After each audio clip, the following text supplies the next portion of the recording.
Sekretaris Umum Pimpinan Pusat Muhammadiyah, Ayahanda Profesor Dr. Abdul Mukti MED. Yang saya hormati juga Ketua PD Muhammadiyah Kabupaten Bekasi, Ayahanda Suyatman. Yang saya hormati Ketua Pimpinan Daerah Aisyah Kabupaten Bekasi, Ibunda Sarinande SH MKN, dan Ketua beserta anggota Pimpinan Daerah Pemuda Muhammadiyah Kabupaten Bekasi sebagai panitia, Bang Iskandar dan jajaran. Kemudian dari Forkopimda yang mewakili Pak Dandim. Kemudian ada Ketua KMPI juga di sini, Ketua KMPI Kabupaten Bekasi, Pak Haji Andi Lusi Hamsullah SPD, dan semua undangan hadirin yang saya hormati yang tidak saya sebutkan satu persatu dengan tidak mengurangi rasa hormat, khususnya para hadirin undangan.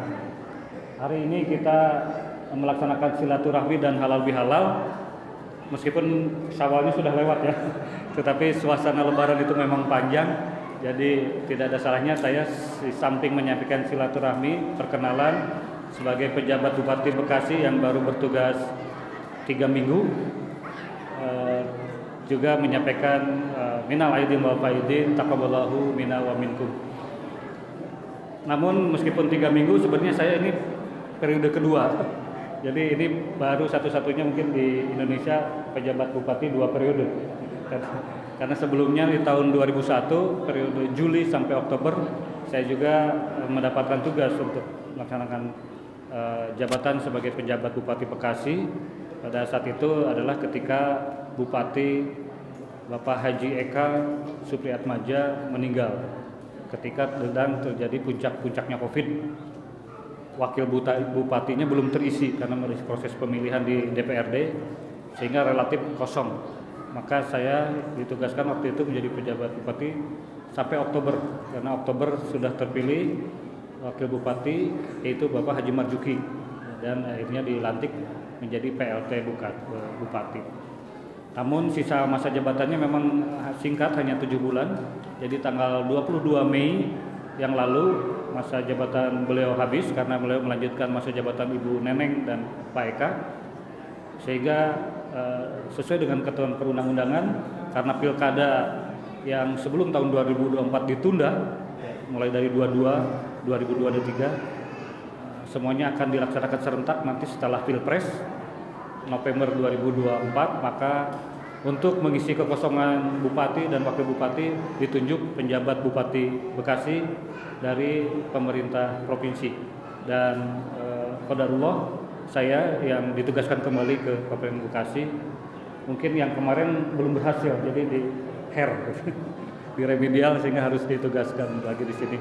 Namun demikian tentu saja puji syukur kami panjatkan dengan harapan dalam penugasan yang kedua ini lebih banyak yang bisa kita lakukan, karena memang banyak hal yang memang harus dibereskan, yang harus diperbaiki, disempurnakan di Kabupaten Bekasi yang secara potensinya luar biasa dari sisi jumlah penduduk, luas wilayah, dan tentu saja perkembangan ekonominya, baik industri maupun pertaniannya. Ini sama-sama memiliki potensi, bahkan untuk industri ini saat ini sekarang bisa dikatakan ranking 1 untuk investasi di Jawa Barat, dan Jawa Baratnya ranking 1 di Indonesia.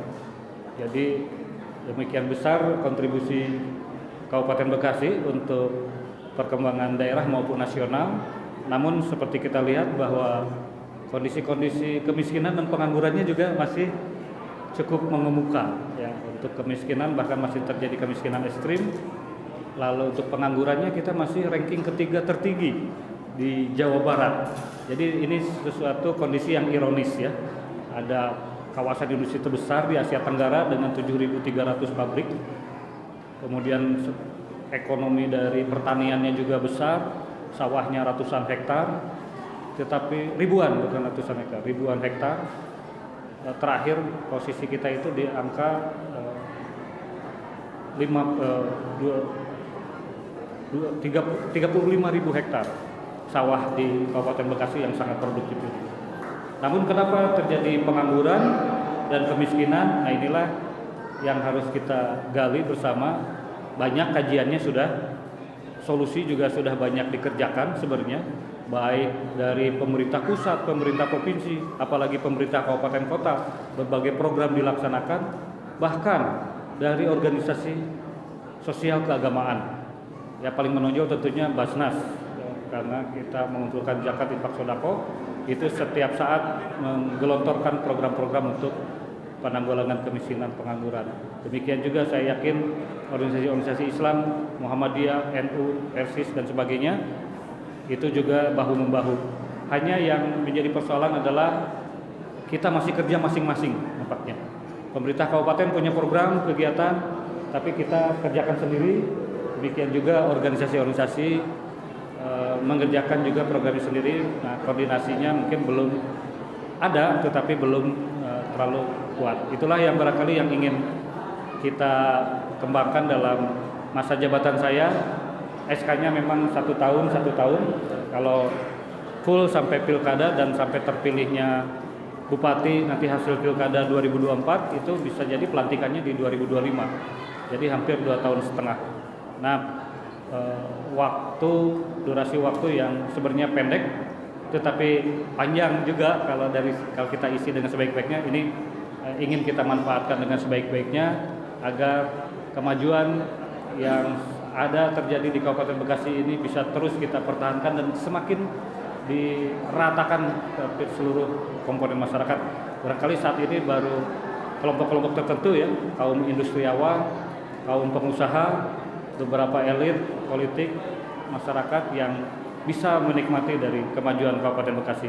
Tetapi ada masih kelompok masyarakat miskin yang masih menganggur dan juga infrastruktur yang masih harus kita benahi. Nah, ini semua akan menjadi tugas kita semua bahu-membahu bersama kami untuk saling mengisi.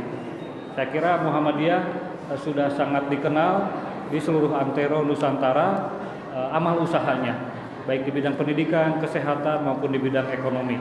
Dan saya berharap di Kabupaten Bekasi pun Muhammadiyah bisa menjadi pelopor ya, bisa menjadi teladan bagi yang lain dalam rangka mengembangkan kontribusi tersebut. Oleh karena itu saya ingin tutup dengan 2 buah pantun ya, dalam rangka halal bihalal ini. Buah ciremai diirigasi, buah pepaya mana tangkainya. Jika ingin hidup damai di Bekasi, tolong dijaga adat dan syariat agamanya.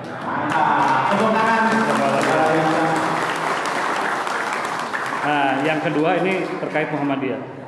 Tanah yang landai jarang erosi, tanah yang terjal jalannya payah. Atas nama masyarakat dan pemerintah Kabupaten Bekasi, kami berharap peran dan kepeloporan Muhammadiyah. Sekian, terima kasih. Bila taufiq wal hidayah. Wassalamualaikum warahmatullahi wabarakatuh. Waalaikumsalam warahmatullahi wabarakatuh. Terima kasih kepada Bapak